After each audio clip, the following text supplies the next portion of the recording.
डिम्पल यादव ने भरतना के पाली खुर्द में जनसभा को किया संबोधित।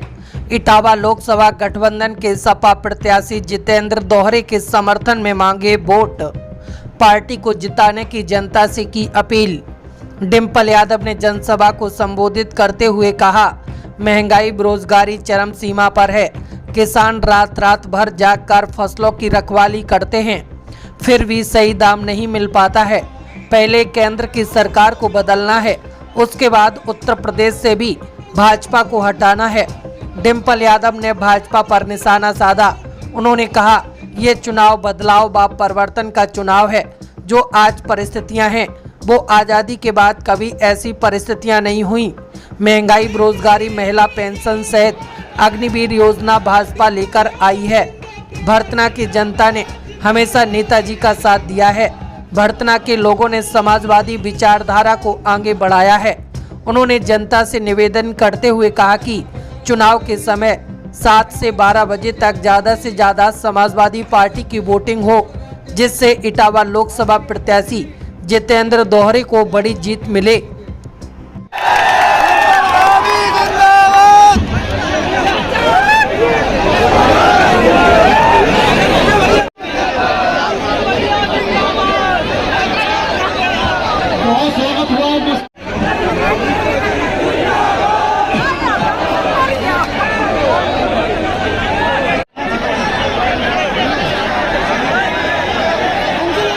हमारी माताएं बहनें, हमारे युवा साथी अगर बात मान लेंगे तो बहुत अच्छा होगा।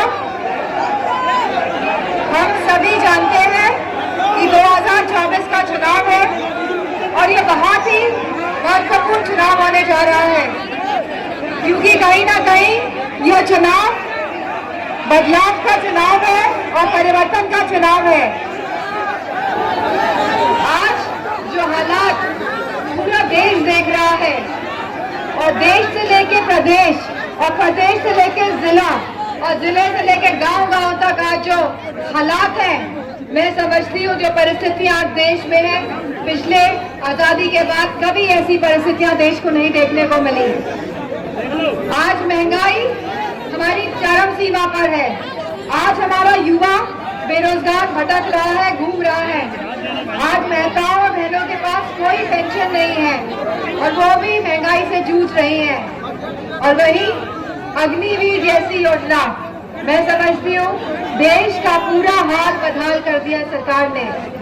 और भरतना की लोग जिन्होंने हमेशा समाजवादियों का साथ दिया, चाहे महाराज सिंह यादव हो, चाहे विनोद यादव हो, चाहे आदरणीय श्रद्धेय नेताजी हो, आपने हमेशा आदरणीय श्रद्धेय नेताजी का साथ दिया। और जब अखिलेश भैया आपके पहली बार चुनाव लड़े थे तो आपकी बड़ी भूमिका रही थी अखिलेश भैया को सांसद तक पहुंचाने में।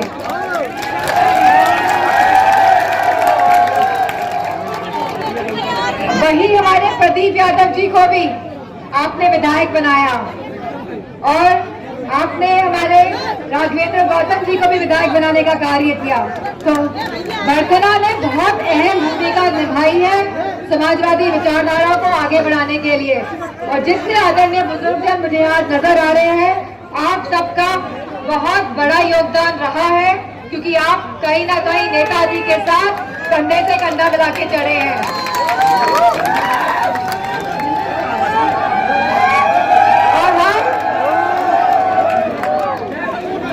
और हम सभी को सीखना चाहिए सबसे।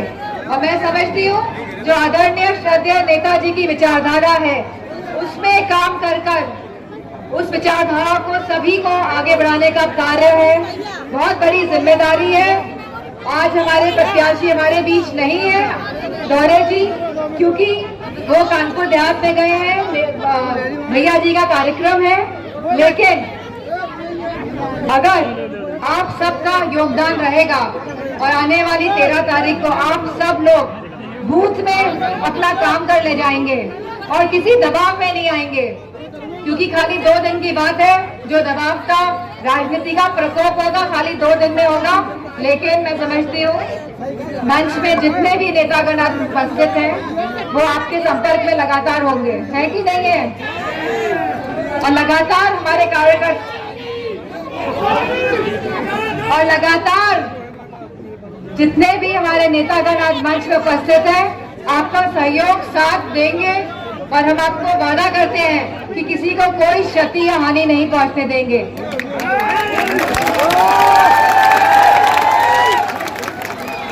बहुत समझदारी से हमें यह चुनाव लड़ना है और जितना भी हमारा वोट है उसको बूथ तक सुबह 7 से 12 बजे तक पहुंचाने का काम करना है। तो सबसे ज्यादा वोटिंग 12 बजे तक हो जाए समाजवादी पार्टी की। करेंगे कि नहीं करेंगे? जिताएंगे कि नहीं जिताएंगे? जिताएंगे कि नहीं जिताएंगे? तो आप अध्यक्ष जी बताइए, क्या हो गया? ये रिवाचा हो गया है। और हमारे देश की बहुत पुरानी कहावत है कि प्राण जाए लेकिन, अब आप सबको अपनी जिम्मेदारी इस चुनाव में निभानी है, क्योंकि आपका एक एक वोट जहां समाजवादी पार्टी को मजबूत करने का कार्य करेगा, जहां गठबंधन की सरकार बनाने का काम करेगा। और अगर गठबंधन की सरकार बनती है, क्योंकि समाजवादी पार्टी बहुत अधिक सीटों में चुनाव जीत रही है, लेकिन आपके एक एक वोट के योगदान से कहीं ना कहीं इटावा भी एक संदेश देने का काम करेगा पूरे देश को।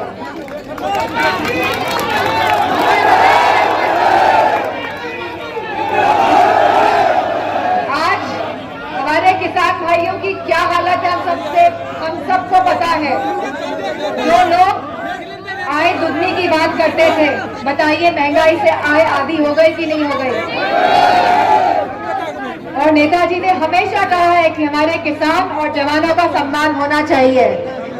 जहां समाजवादी पार्टी की सरकार बनी थी तो आदरणीय श्रद्धेय नेताजी ने मुफ्त सिंचाई दी थी, मुफ्त शिक्षा करी थी, मुफ्त स्वास्थ्य सेवा करी थी। बेटा बैठ जाओ, टोपी बैठ जाइए, बैठ जाइए। पीछे से दिमाग आई थी। तो मैं समझती हूँ मौजूदा सरकार की नीयत और नीति दोनों में खोट है। ये भेदभाव की राजनीति करते हैं, समाजों में भेदभाव करके ये वोट हथियाना चाहते हैं आपका। लेकिन अगर केंद्र से भाजपा की सरकार जाती है तो कहीं ना कहीं उत्तर प्रदेश से भी भाजपा की सरकार जाने का पूरी संभावनाएं हैं। लेकिन आप लोगों के योगदान से ये हो नहीं सकता है। तो मैं समझती हूँ युवा यहाँ कह रहे हैं पेपर लीक। हम अपने युवाओं की निराशा, पीड़ा और जो मानसिक तनाव है आज की तारीख में समझ सकते हैं। इस सरकार ने पिछले 10 साल में कोई नौकरी नहीं निकाली और 7 साल में न जाने कितनी बार पेपर लीक हो गए हैं। एक बार पेपर लीक हो तो समझ आता है, 2 बार पेपर लीक हो समझ आता है। तो लगातार जो पेपर लीक हो रहे हैं, कहीं ना कहीं ये साजिश के तहत पेपर लीक कराए जा रहे हैं। और पेपर लीक के माध्यम से कहीं ना कहीं आरक्षण का अधिकार जो आप सबको मिला है, उस पे भी कहीं ना कहीं सेंधमारी की कोशिश की जा रही है। तो ये चुनाव जहां दबाव की राजनीति का खंडन करने का चुनाव है, जहां लोकतंत्र को बचाने का चुनाव है, वहीं संविधान को भी बचाने का चुनाव है। हम सबको संविधान की रक्षा करनी है। करेंगे कि नहीं करेंगे? ये हमारे सामाजिक, आर्थिक और राजनीतिक हक, सम्मान और अधिकार की बात है। और मुझे पूरा भरोसा है जो सहयोग, जो साथ हमेशा वर्धना ने दिया था, इस बार वो कई गुना ज्यादा होके मिलेगा।